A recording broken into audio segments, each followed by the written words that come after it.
श्री शंभो स्तुति।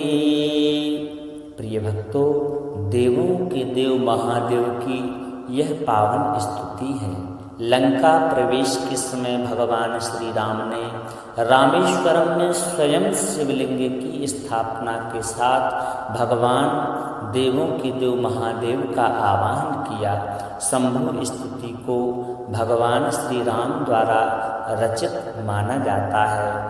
इस शंभु स्तुति का उल्लेख ब्रह्म पुराण में मिलता है, जिसे श्रवण करते ही भक्तों के संपूर्ण मनोरथ सिद्ध होने लगते हैं और भक्तों के ऊपर देवों के देव महादेव की कृपा बरसने लगती है।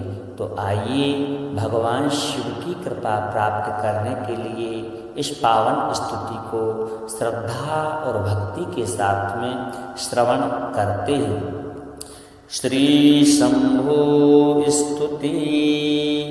नमामि शंभुं पुरुषं पुराणं, नमामि सर्वाज्ञमपारभावं, नमामि रुद्रं प्रभुमक्षयन्तं, नमामि सर्वं शिरसा नमामि, नमामि देवं परमाव्ययन्तं, उमापतिं लोकगुरुं नमामि, नमामि दारिद्र्यविदारिणं तं, नमामि रोगापहरं नमामि, नमामि कल्याणमचिन्त्यरूपं, नमामि विश्वोद्भवीजरूपं,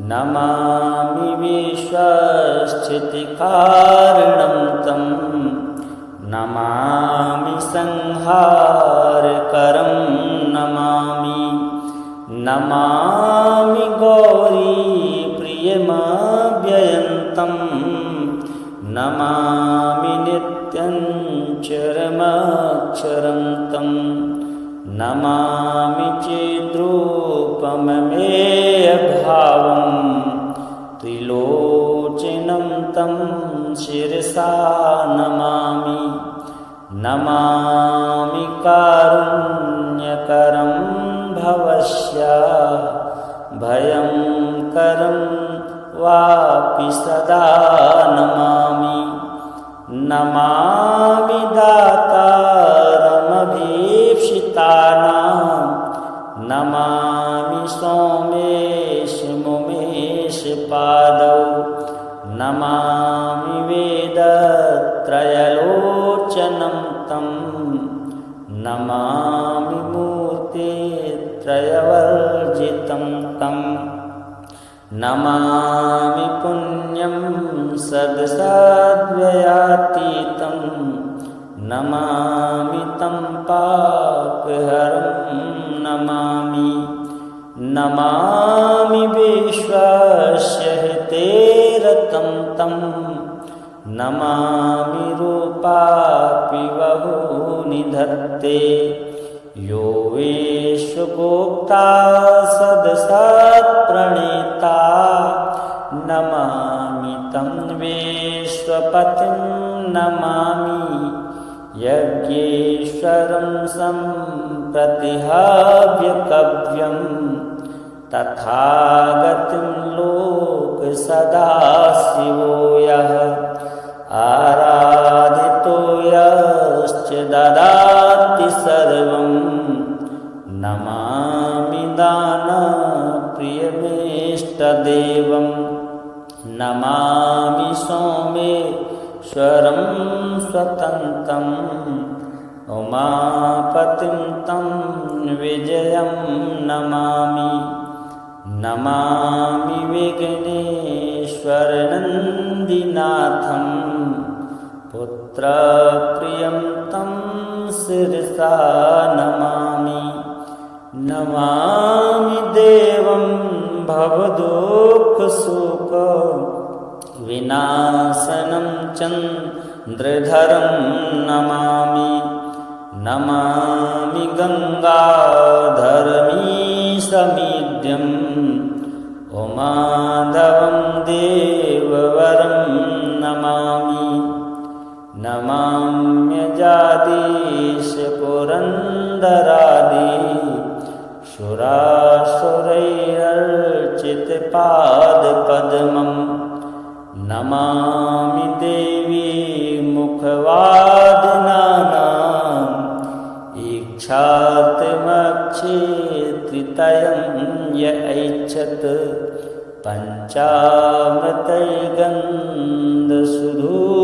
पञ्चामृतैर्गन्धसुधूपदीपैः विचित्रपुष्पैर्विविधैश्च मन्त्रैः अन्नप्रकारैः सकलोपचारैः सम्पूजितं सोममहं नमामि नमामि शम्भुं पुरुषं पुराणं नमामि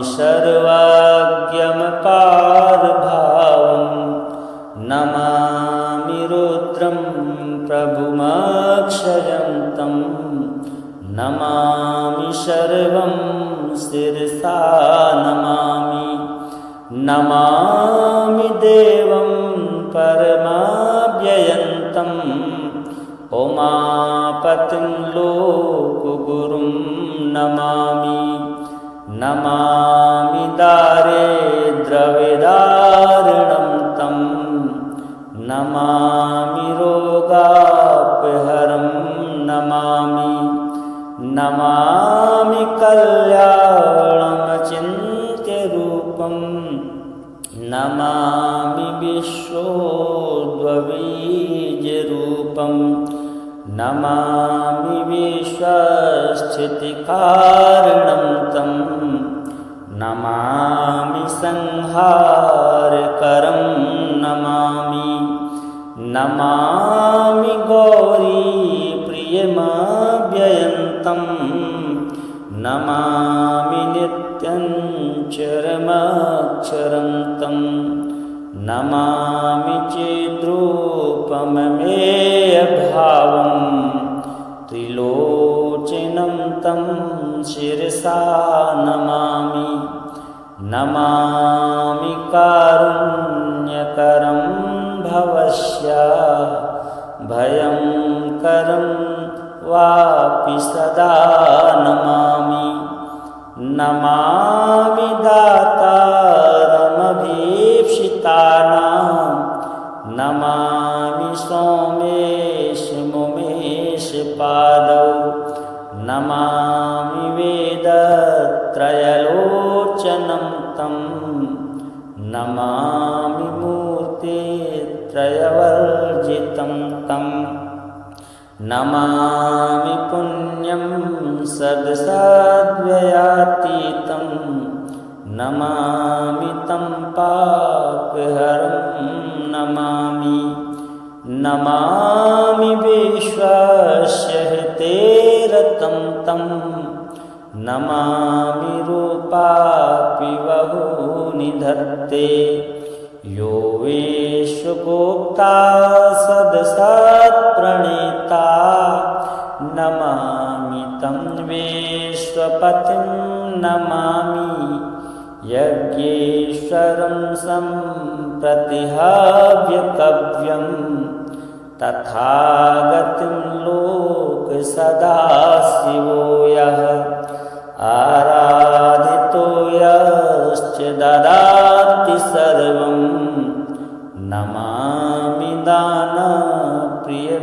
दानप्रियमेष्टदेवं नमामि सोमेश्वरं स्वतन्त्रम् उमापतिं तं विजयं नमामि नमामि विघ्नेश्वरनन्दिनाथं पुत्रप्रियं तं शिरसा नमामि नमामि देवं भवदुःखशोक विनाशनं चन्द्रधरं नमामि नमामि गङ्गाधरमीशमीड्यम् उमाधवं देववरं नमामि नमाम्यजादीश पुरन्दरादि सुरासुरैरर्चितपादपद्मं नमामि देवी मुखवादिनानाम् इच्छात्मक्षेत्रितयं य ऐच्छत्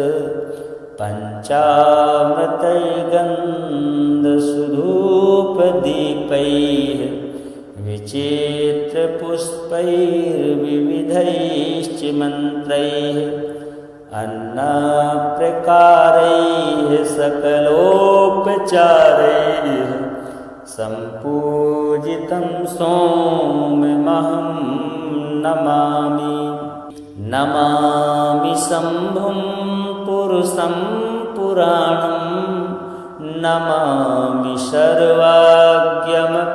सर्वाज्ञमपारभावं नमामि रुद्रं प्रभुमक्षयन्तं नमामि सर्वं शिरसा नमामि नमामि देवं परमाव्ययन्तं उमापतिं लोकगुरुं नमामि नमामि दारिद्र्यविदारिणं तं नमामि रोगापहरं नमामि नमामि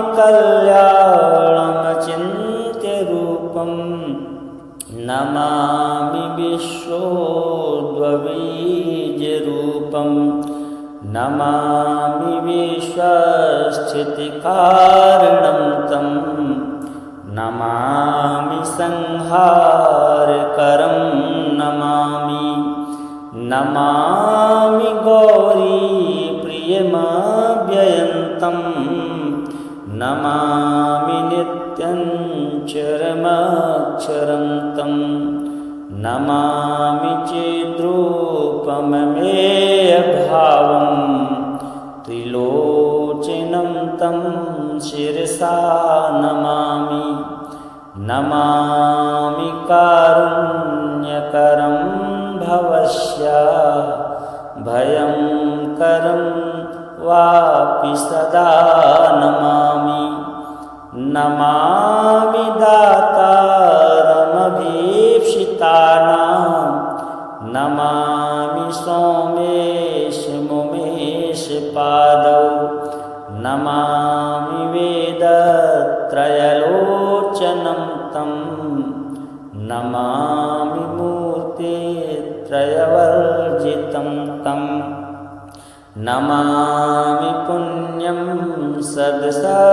सद्सद्व्ययातीतं नमामि तं पापहरं नमामि नमामि विश्वस्य हितेरतं तं नमामि रूपापि बहूनि धत्ते यो विश्वगोप्ता सदसत्प्रणेता नमामि तं विश्वपतिं नमामि यज्ञेश्वरं सम्प्रतिहाव्यकव्यं तथागतिं लोकसदाशिवो यः आराधितो यश्च ददाति सर्वं नमामि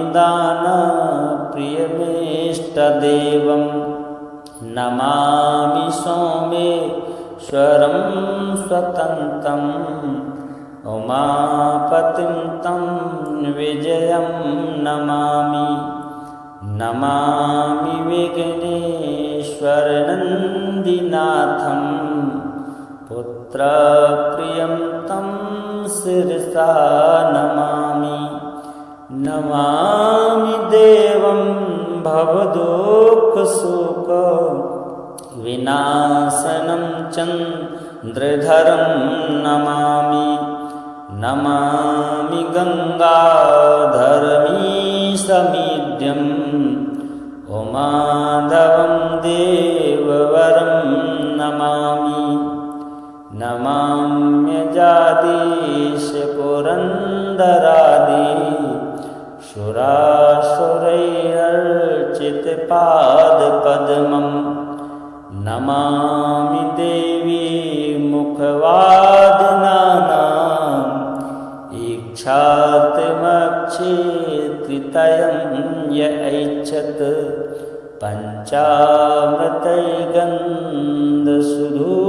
पञ्चामृतैर्गन्धसुधूपदीपैः विचित्रपुष्पैर्विविधैश्च मन्त्रैः अन्नप्रकारैः सकलोपचारैः सम्पूजितं सोममहं नमामि नमामि शम्भुं पुरुषं पुराणं नमामि सर्वाज्ञमपारभावं नमामि रुद्रं प्रभुमक्षयं तं नमामि सर्वं शिरसा नमामि नमामि देवं परमाव्ययन्तम् उमापतिं लोकगुरुं नमामि नमामि दारिद्र्यविदारिणं तं नमामि रोगापहरं नमामि नमामि कल्याणमचिन्त्यरूपं नमामि विश्वोद्भवीजरूपं नमामि विश्वस्थितिकारणं तं नमामि संहारकरं नमामि नमामि गौरीप्रियमव्ययन्तं नमामि नित्यं चरमक्षरं तं नमामि चिद्रूपममेयभावं त्रिलोचनं तं शिरसा नमामि नमामि कारुण्यकरं भवस्य भयङ्करं वापि सदा नमामि नमामि दातारमभीप्सितानां नमामि सोमेश मुमेश पादौ नमामि वेदत्रयलोचनं तं नमामि मूर्तित्रयवर्जितं तं नमामि पुण्यं सद्सद्व्ययातीतं नमामि तं पापहरं नमामि नमामि विश्वस्य हितेरतं तं नमामि रूपापि बहूनि धत्ते यो विश्वगोप्ता सदसत्प्रणेता नमामि तं विश्वपतिं नमामि यज्ञेश्वरं सम्प्रतिहाव्यकव्यं तथागतिं लोकसदाशिवो यः आराधितो यश्च ददाति सर्वं नमामि दानप्रियमेष्टदेवं नमामि सोमेश्वरं स्वतन्त्रं उमापतिं तं विजयं नमामि नमामि विघ्नेश्वरनन्दिनाथं पुत्रप्रियं तं शिरसा नमामि नमामि देवं भवदुःखशोकविनाशनं चन्द्रधरं नमामि नमामि गङ्गाधरमीशमीड्यं उमाधवं देववरं नमामि नमाम्यजादीश पुरन्दरादि सुरासुरैरर्चितपादपद्मं नमामि देवी मुखवादिनानाम् इच्छात्मक्षेत्रितयं य ऐच्छत्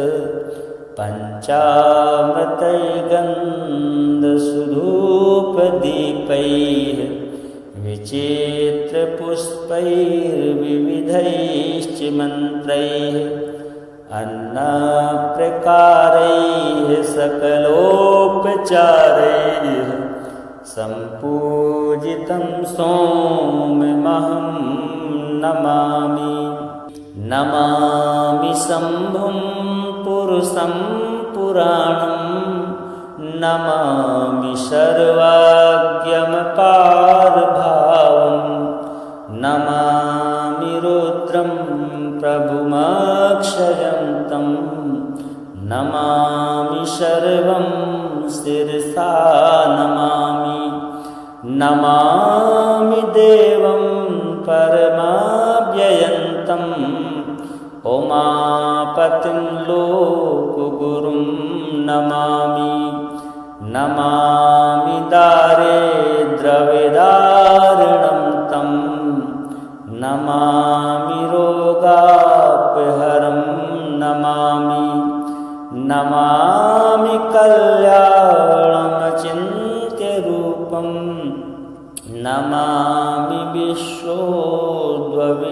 विश्वोद्भवीजरूपं नमामि विश्वस्थितिकारणं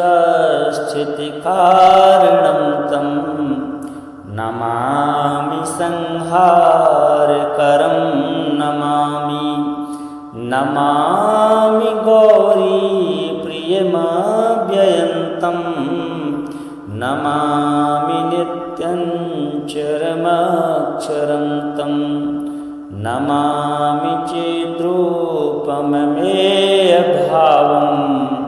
त्रिलोचनं तं शिरसा नमामि नमामि कारुण्यकरं भवस्य भयंकरं वापि सदा नमामि नमामि दातारमभीप्सितानां नमामि सोमेश मुमेश पादौ नमामि वेदत्रयलोचनं तं नमामि मूर्तित्रयवर्जितं तं नमामि पुण्यं सद्सद्व्ययातीतं नमामि तं पापहरं नमामि नमामि विश्वस्य हितेरतं तं नमामि रूपापि बहूनि धत्ते यो विश्वगोप्ता सदसत्प्रणेता नमामि तं विश्वपतिं नमामि यज्ञेश्वरं सम्प्रतिहाव्यकव्यं तथागतिं लोकसदाशिवो यः आराधितो यश्च ददाति सर्वं नमामि दानप्रियमेष्टदेवं नमामि सोमेश्वरं स्वतन्त्रं उमापतिं तं विजयं नमामि नमामि विघ्नेश्वरनन्दिनाथं पुत्रप्रियं तं शिरसा नमामि नमामि देवं भवदुःखशोकविनाशनं चन्द्रधरं नमामि नमामि गङ्गाधरमीशमीड्यम् उमाधवं देववरं नमामि नमाम्यजादीश पुरन्दरादि सुरासुरैरर्चितपादपद्मम् नमामि देवी मुखवादिनानाम् इच्छात्मक्षेत्रितयं य ऐच्छत्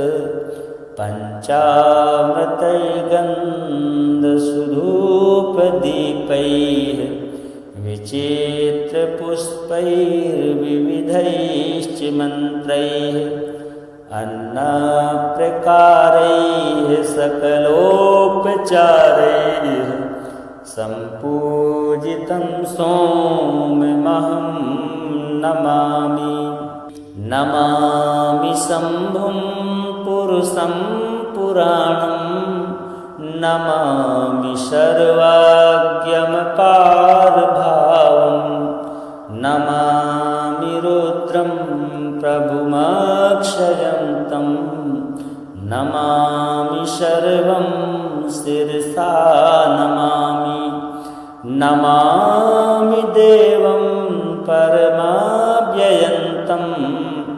उमापतिं लोकगुरुं नमामि नमामि दारिद्र्यविदारिणं तं नमामि रोगापहरं नमामि नमामि कल्याणमचिन्त्यरूपं नमामि विश्वोद्भवीजरूपं नमामि विश्वस्थितिकारणं तं नमामि संहारकरं नमामि नमामि गौरीप्रियमव्ययन्तं नमामि नित्यं चरमक्षरं तं नमामि चिद्रूपममेयभावं त्रिलोचनं तं शिरसा नमामि नमामि कारुण्यकरं भवस्य भयङ्करं वापि सदा नमामि नमामि दातारमभीप्सितानां नमामि सोमेश मुमेश पादौ नमामि वेदत्रयलोचनं तं नमामि मूर्तित्रयवर्जितं तं नमामि पुण्यं सद्सद्व्ययातीतं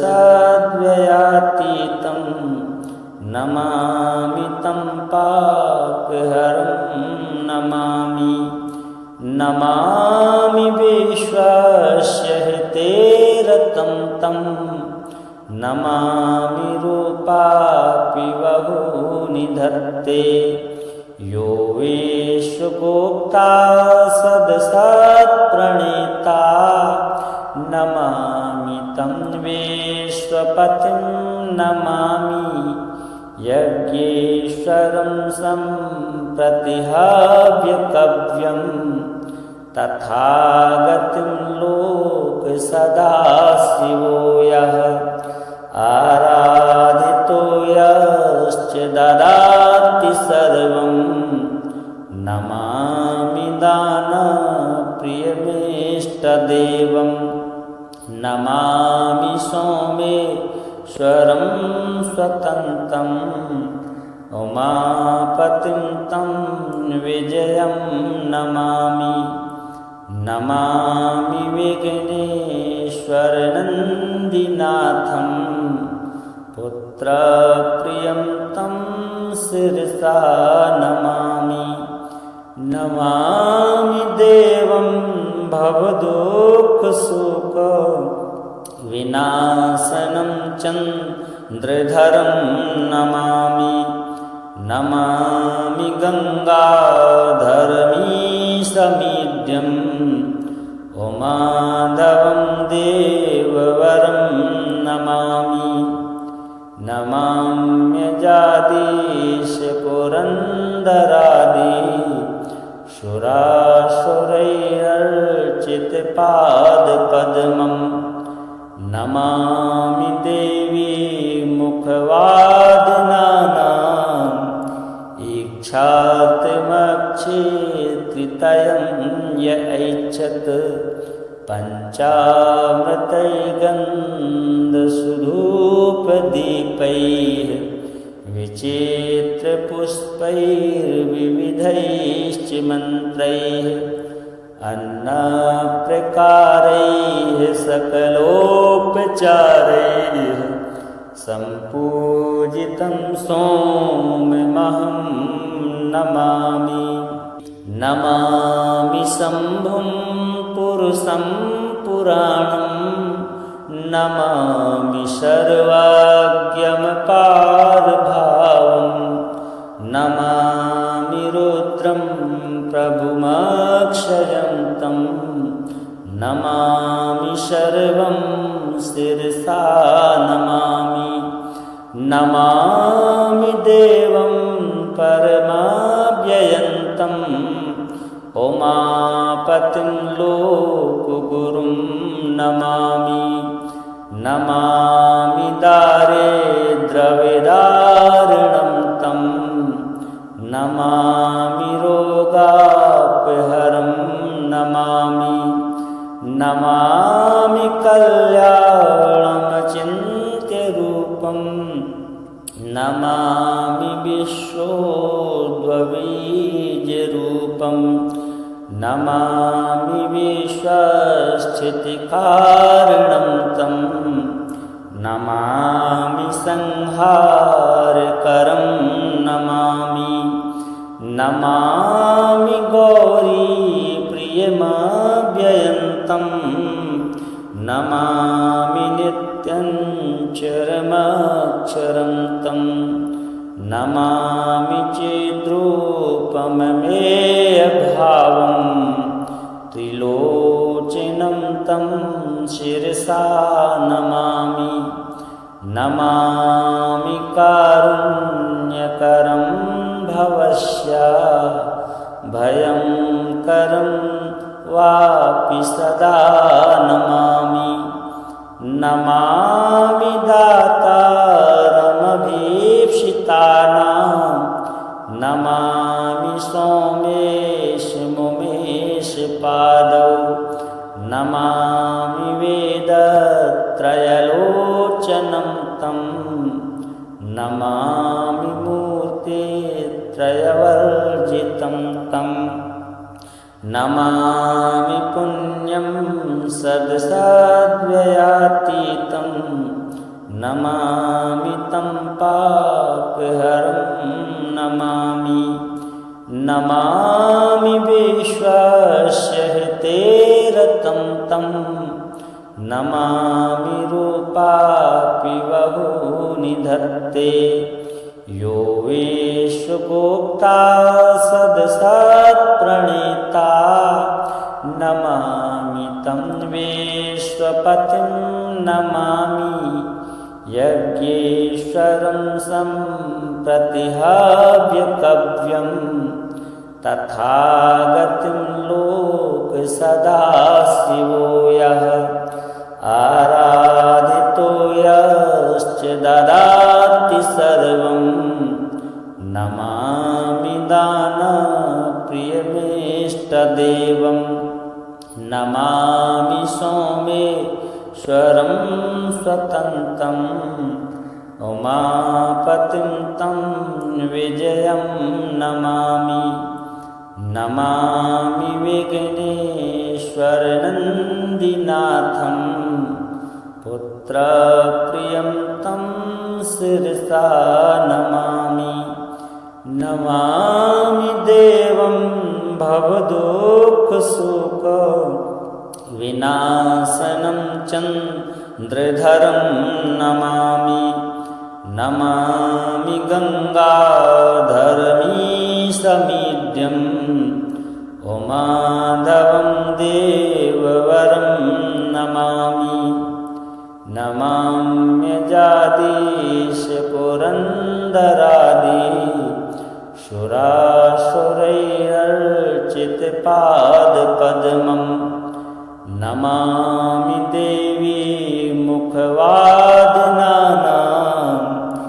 ईक्षातमक्षेत्रितयं य ऐच्छत् पञ्चामृतैर्गन्धसुधूपदीपैः विचित्रपुष्पैर्विविधैश्च मन्त्रैः अन्नप्रकारैः सकलोपचारैः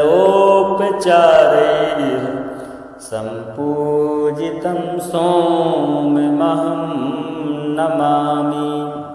नमामि शम्भुं पुरुषं पुराणं नमामि सर्वाज्ञमपारभावं नमामि रुद्रं प्रभुमक्षयं तं नमामि सर्वं शिरसा नमामि।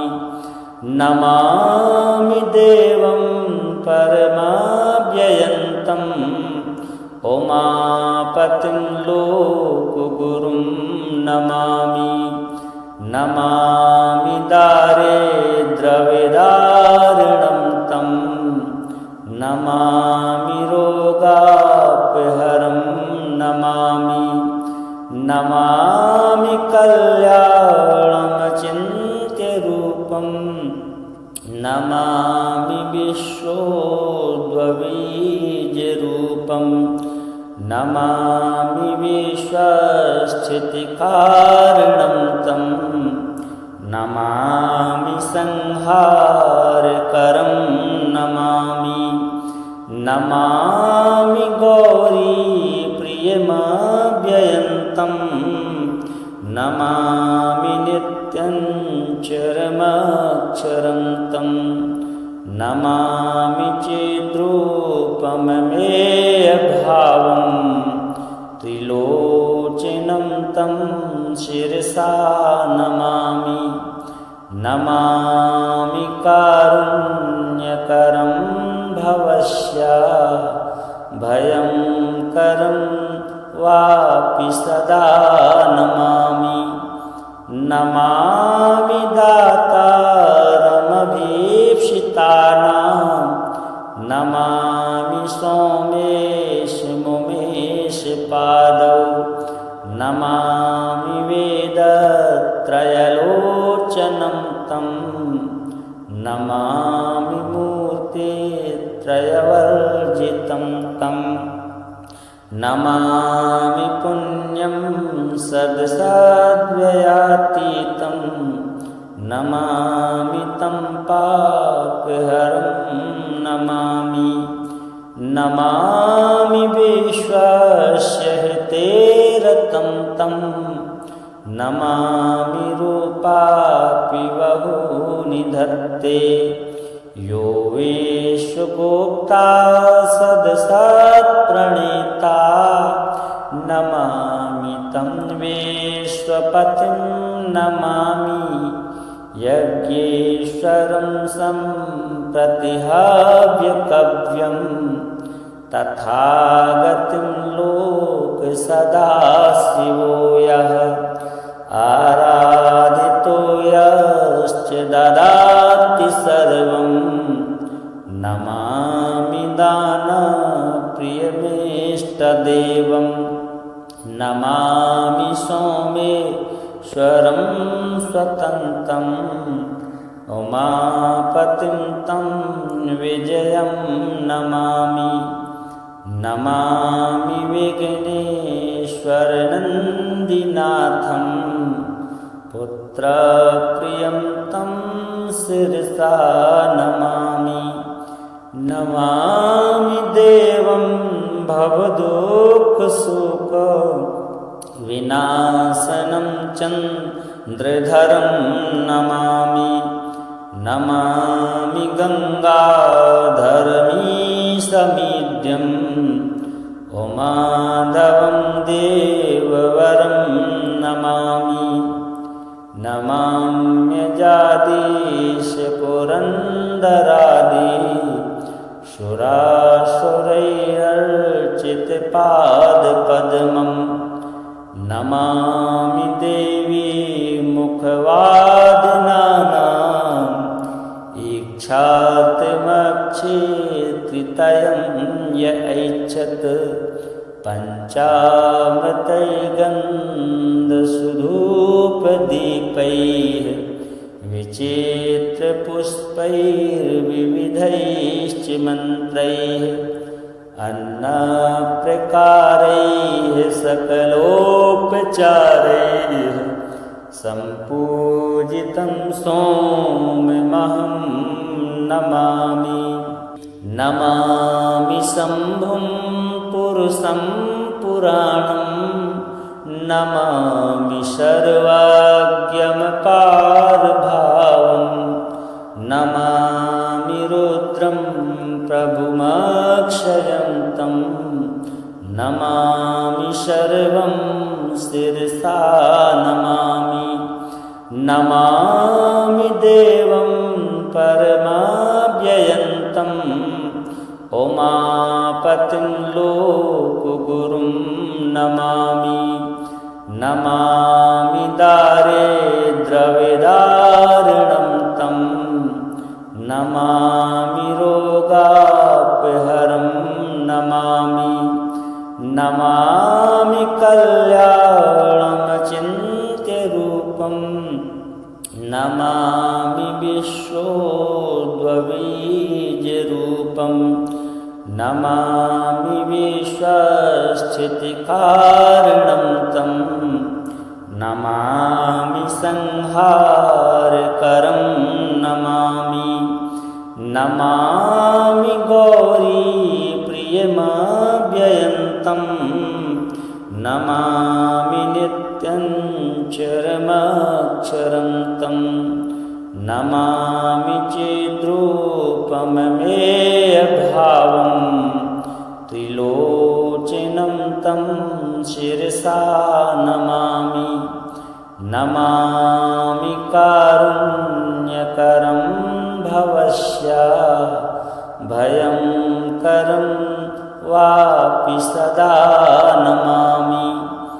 नमामि दातारमभीप्सितानां नमामि सोमेश मुमेश पादौ नमामि वेदत्रयलोचनं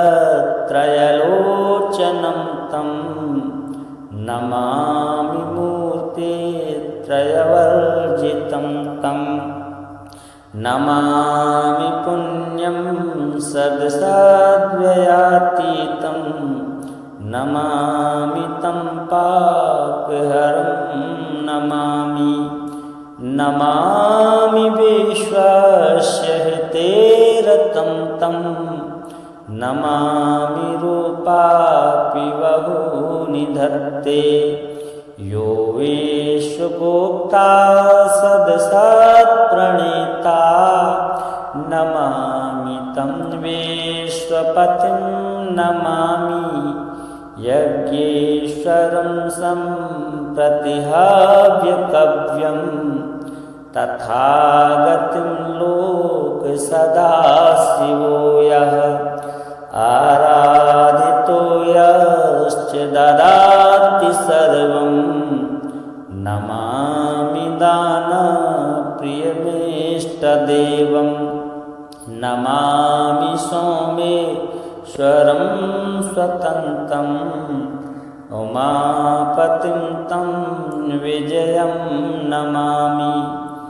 नमामि विघ्नेश्वरनन्दिनाथं पुत्रप्रियं तं शिरसा नमामि।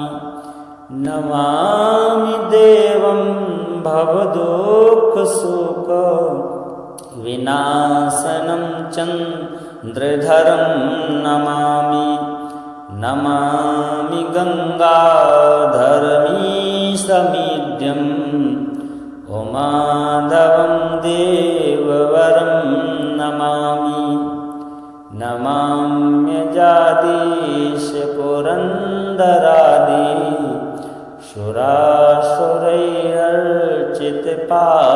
पद्मं नमामि देवी मुखवादिनानाम्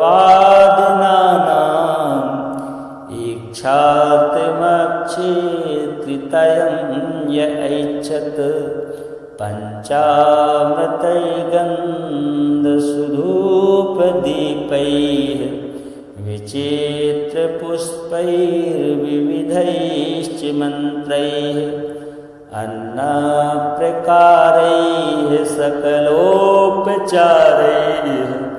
सम्पूजितं सोममहं नमामि।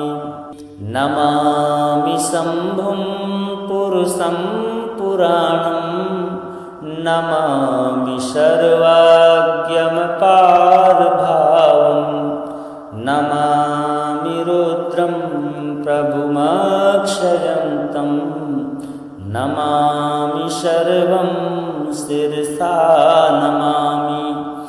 नमामि देवं परमाव्ययन्तं उमापतिं लोकगुरुं नमामि। नमामि दारिद्र्यविदारिणं तं नमामि रोगापहरं नमामि। नमामि कल्याणमचिन्त्यरूपं नमामि विश्वोद्भवीजरूपं नमामि विश्वस्थितिकारणं तं नमामि संहारकरं नमामि। नमामि गौरीप्रियमव्ययन्तं नमामि नित्यं चरमक्षरं तं नमामि चिद्रूपममेयभावं त्रिलोचनं तं शिरसा नमामि। नमामि कारुण्यकरं भवस्य भयंकरं वापि सदा नमामि।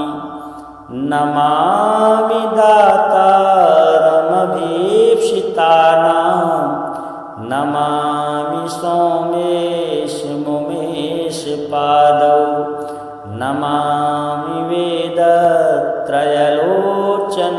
तं नमामि मूर्तित्रयवर्जितं तं नमामि पुण्यं सद्सद्व्ययातीतं नमामि तं पापहरं नमामि। नमामि विश्वस्य हितेरतं तं नमामि रूपापि बहूनि धत्ते यो विश्वगोप्ता सदसत्प्रणेता नमामि तं विश्वपतिं नमामि। यज्ञेश्वरं सम्प्रतिहव्यकव्यं तथागतिं लोकसदाशिवो यः आराधितो यश्च ददाति सर्वं नमामि दानप्रियमेष्टदेवं नमामि सोमेश्वरं स्वतन्त्रं उमापतिं तं विजयं नमामि। नमामि विघ्नेश्वरनन्दिनाथं पुत्रप्रियं तं शिरसा नमामि। नमामि देवं भवदुःखशोकविनाशनं चन्द्रधरं नमामि। नमामि गङ्गाधरमीशमीड्यं उमाधवं देववरं नमामि। नमाम्यजादीश पुरन्दरादि सुरासुरैरर्चितपादपद्मं नमामि देवी मुखवादिनानाम् ईक्षात्मक्षेत्रितयं य ऐच्छत् पञ्चामृतैर्गन्धसुधूपदीपैः विचित्रपुष्पैर्विविधैश्च मन्त्रैः अन्नप्रकारैः सकलोपचारैः सम्पूजितं सोममहं नमामि। नमामि शम्भुं पुरुषं पुराणं नमामि सर्वाज्ञमपारभावं नमामि रुद्रं प्रभुमक्षयं तं नमामि सर्वं शिरसा नमामि। नमामि देवं परमाव्ययन्तम् उमापतिं लोकगुरुं नमामि। नमामि दारिद्र्यविदारिणं तं नमामि रोगापहरं नमामि। नमामि कल्याणमचिन्त्यरूपं नमामि विश्वोद्भवीजरूपं नमामि विश्वस्थितिकारणं तं नमामि संहारकरं नमामि। नमामि गौरीप्रियमव्ययन्तं नमामि नित्यं चरमक्षरं तं नमामि चिद्रूपममेयभावं त्रिलोचनं तं शिरसा नमामि। नमामि कारुण्यकरं भवस्य भयंकरं वापि सदा नमामि। नमामि दातारमभीप्सितानां नमामि सोमेश मुमेश पादौ नमामि वेदत्रयलोचनं तं नमामि मूर्तित्रयवर्जितं तं नमामि पुण्यं सद्सद्व्ययातीतं नमामि तं पापहरं नमामि। नमामि विश्वस्य हितेरतं तं नमामि रूपापि बहूनि धत्ते यो विश्वगोप्ता सदसत्प्रणेता नमामि तं विश्वपतिं नमामि। यज्ञेश्वरं सम्प्रतिहव्यकव्यं तथागतिं लोकसदाशिवो यः आराधितो यश्च ददाति सर्वं नमामि दानप्रियमेष्टदेवं नमामि सोमेश्वरं स्वतन्त्रं उमापतिं तं विजयं नमामि। नमामि विघ्नेश्वरनन्दिनाथं पुत्रप्रियं तं शिरसा नमामि। नमामि देवं भवदुःखशोकविनाशनं चन्द्रधरं नमामि। नमामि गङ्गाधरमीशमीड्यं उमाधवं देववरं नमामि। नमाम्यजादीश पुरन्दरादि सुरासुरैरर्चितपादपद्मं नमामि देवी मुखवादिना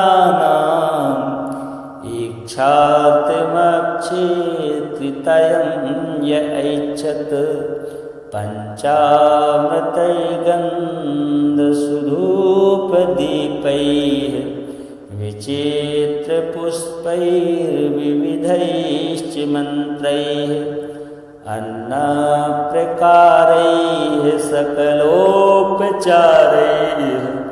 सम्पूजितं सोममहं नमामि।